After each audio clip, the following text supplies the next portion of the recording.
ముఖ్య అతిథి వంగవీటి రాధా గారిని మాట్లాడవలసిందిగా కోరుతా ఉన్నాను. చిన్నపురం గ్రామస్తులకి, కార్యకర్తలకి, నాయకులకి, చుట్టుపక్కల విచ్చేసిన పార్టీ కార్యకర్తలకి, నాయకులకి, ప్రతి ఒక్కరికి పేరు పేరున హృదయపూర్వక నమస్కారం తెలియజేసుకుంటూ, ముందుగా మీ అందరి ముందు నిల్చోవడానికి నాకు అర్హత కల్పించిన మా నాయకుడు, నా తండ్రి కీర్తిశేషులు వంగవీటి రంగా గారి జోహార్ తెలియజేసుకుంటూ,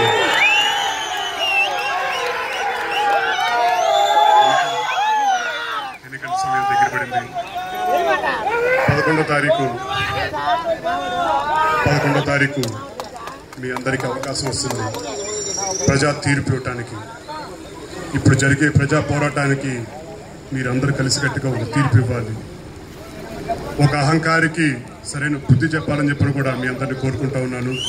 జగన్మోహన్ రెడ్డి అహంకారానికి ప్రతి ఒక్కరు అండగా నిల్చోవలసిన బాధ్యత మనందరి మీద ఉన్నది. ఇవాళ వైఎస్ఆర్సీపీ పార్లమెంట్ సభ్యుల కింద ఆయన ఎవరు నుంచున్నారు, ఆయన ఎక్కడ ఉంటారు మీ ఎవరికైనా తెలుసా అని చెప్పి అడుగుతున్నారు. అది పరిస్థితి.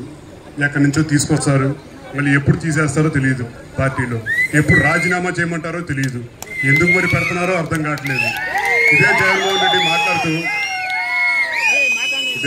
గారు మాట్లాడుతూ ఒక మాట అంటాడు, ఎమ్మెల్యేలు ఏం చేయగలుగుతాడు అని చెప్పి అడుగుతాడు.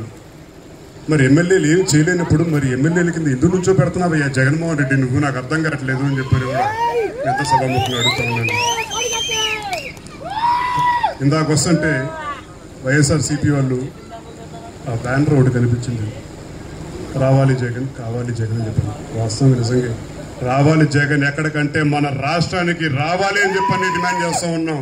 పక్క రాష్ట్రంలో కూర్చుని పిచ్చి పిచ్చి వాళ్ళతో కలిసి చేతులు కలిపి మన రాష్ట్రానికి వెన్నుపోటు పొడమాకి జగన్ కోరుతా ఉన్నాం. కావాలి జగన్, కావాలి ఈ ఆంధ్ర రాష్ట్రానికి మళ్ళీ ప్రతిపక్ష నాయకుడి కింద కావాలి జగన్మోహన్ రెడ్డి అని చెప్పి కూడా ప్రజలు కోరుతా ఉన్నారు. తప్పకుండా నీకు ఈ ఎన్నికల్లో సరైన బుద్ధి కూడా చెప్తారని చెప్పని కూడా పూర్తి నమ్మకం ఉంది. ఇవాళ ఏ రకంగా కార్యకర్తలు కానీ నాయకులు కానీ అందరు కలిసికట్టుగా పనిచేస్తున్నారో, తిరుగుతూ ఉన్నారో, తప్పకుండా మన పార్లమెంట్ సభ్యులుగా నుంచున్న కొనగల నారాయణ గారికి, అలాగే ఈ ప్రాంతం అభివృద్ధి ముఖ్య ధ్యేయంగా పెట్టుకున్న మన రవీంద్ర గారికి ప్రతి ఒక్కరి మద్దతు కూడా ఉండాలని చెప్పని కూడా అందరినీ కోరుకుంటూ,